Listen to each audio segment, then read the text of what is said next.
Welcome to another episode of IFS Meditations and Insights, a podcast dedicated to exploring the transformative power of the internal family systems model. Here we delve into the depths of self-discovery and healing, providing you with practical meditations to apply what you learn. I'm your host, Tim Fortescue, a trained IFS practitioner specializing in spiritual growth and healing, whether you've experienced religious trauma or are seeking guidance on your spiritual journey. I'm here to support you. So let's dive into another insight or meditation.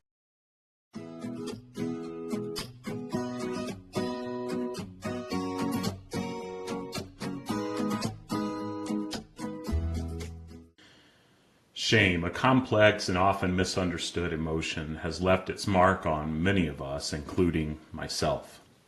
It's the persistent feeling that something's inherently wrong with us, that we're not good enough. But I've come to realize that understanding our internal family system and parts through IFS can help us navigate and heal this deep-seated shame. I know that it has for me. If IFS is new to you, you can find more information on my website, faithfullygrowing.com, by clicking on the How I Work tab, and you can find out more and watch a video that I do on the basic assumptions of the model. Shame often emerges when certain parts of ourselves feel unworthy or flawed, influenced by past experiences or societal messages we've internalized. IFS helps us identify and understand these parts, fostering compassion and healing. Imagine struggling with public speaking due to an overwhelming fear of judgment. IFS would guide you to explore the fearful part within and its origins, perhaps linked to a childhood experience where you faced ridicule during a presentation. And this part, though causing distress, is actually trying to protect you. And with empathy and curiosity, you can communicate with it, acknowledging its efforts and reassuring it that you no longer need to carry the burden of shame. Integrating IFS into daily life involves cultivating awareness, recognizing when shame or other challenging emotions arise, and engaging with them like a compassionate leader of your internal family. Journaling can serve as a powerful tool to uncover and understand your internal parts, facilitating a conversation with yourself on paper. And I know I've mentioned journaling a couple times here, and I want you to know that I struggle doing a lot of journaling on a regular basis. And so I would encourage you, if you struggle with that, just have awareness of your parts first and maybe jot a couple of them down. Begin just being aware and making note of your parts consistently, and then see where things unfold from there. But do what is best for you and go easy on yourself and be gentle. And therapists or practitioners trained in IFS provide valuable guidance as a safe place to explore your internal dynamics. And I've been grateful to be able to meet several of the listeners of this podcast who have booked a free consultation through my website. So know if you need some support, I'd be glad to connect with you. Or you can always go to the IFS Institute website and find practitioners who may be in your area. Books and online resources offer further insight and practical advice for those interested in deepening their IFS practice. And on my free resources page, if you click resources on my site, you can find some of those books and other resources that may be helpful.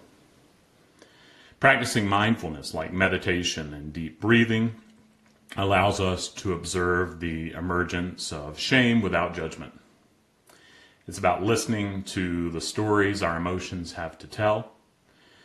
I've also extended IFS principles into my relationships, approaching others with curiosity and compassion when they express vulnerability or shame. And this has deepened connections and fostered more meaningful relationships. Just the other day, I was at the dog park and was walking my 2-year-old golden doodle, and he's got quite a bit of energy. And there was another lady there with her dog, a 9-month-old German Shepherd, and they were playing together, and the dogs were having fun, and I thought the lady was having fun too. But she, at one point, after about 5 minutes, turned around and said, "Can you call your dog?" And I was flooded with shame. And normally that would have taken over and become who I was. But in that instance, I was able to pause, to begin to unblend and realize that that part that was flooded with shame was just a part of me, doing the best it can to protect me. And that lady, she had parts of her that were coming up, that were doing the best that they could.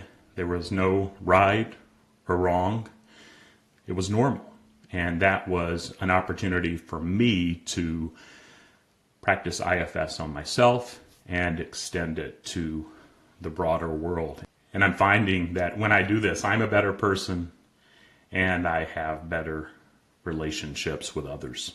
Sharing our experiences and insights with others can create a ripple effect of healing within our circles as we're healed within ourselves.